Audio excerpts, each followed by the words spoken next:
again, my name is Gabe Zollner. This morning I read a report that was published by our government, and it had to do with the preliminary findings or the initial findings of 5 specific different departments on what they determined transpired as a result of Benghazi. And what the report really states is that it appears that lies were in fact made by Hillary Rodham Clinton, the Secretary of State, and they summarize that the reason these lies were made by Obama as well were to protect the State Departments.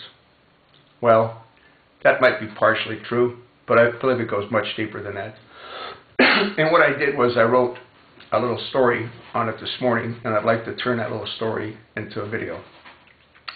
The report is, I believe, absolutely wrong. The cover-up had nothing to do with, quote, protecting the State Department.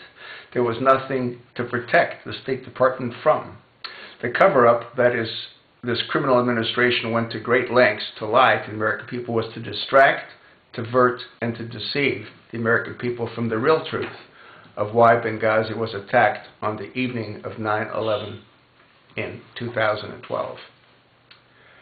The State Department was involved, I believe, in the plan since Hillary Rodham Clinton reduced the 14 and 15 Marine presence, the guards at the facility, a week prior to the pre-scheduled ambassador's dinner with a high-level official from Turkey. I also believe that the plan was to continue to allow Stevens to funnel weapons into Turkey for redistribution into Syria. You know, the freedom fighters, aka Al-Qaeda, enemies of the American people. The reduced armed military presence was planned in order to offer little of any serious resistance to the Al-Qaeda attackers that evening. Their purpose, I believe, was to enable them to capture the ambassador Christopher Stevens alive, and then to allow Obama to work out a trade with Al-Qaeda militants. And with the unparalleled negotiation skills coupled with his incredible understanding of Muslim culture based on his Muslim upbringing in Indonesia, he would be able to save the life of the ambassador by agreeing to trade the ambassador the return to Egypt of Omar Abdul Raham, who was also known as the Blind Sheikh. Their plan would have worked perfectly well if it were not for the 2 ex-Navy SEALs, Glenn Doherty and Tyrone Woods, both of whom refused to stand down when ordered to have done so on 3 separate occasions. This brings up an interesting question. If Obama went to bed, as Leon Panetta said that he did, and according to Panetta, Obama never asked for any additional questions, nor did he want any additional information other than what Panetta and General Dempsey provided to him at 5 p.m. Eastern Standard Time. When the battle in Libya, Benghazi, was underway for less than 1 hour, who other than Obama could give a stand-down order to our military in a foreign nation? The answer is, I believe, no one.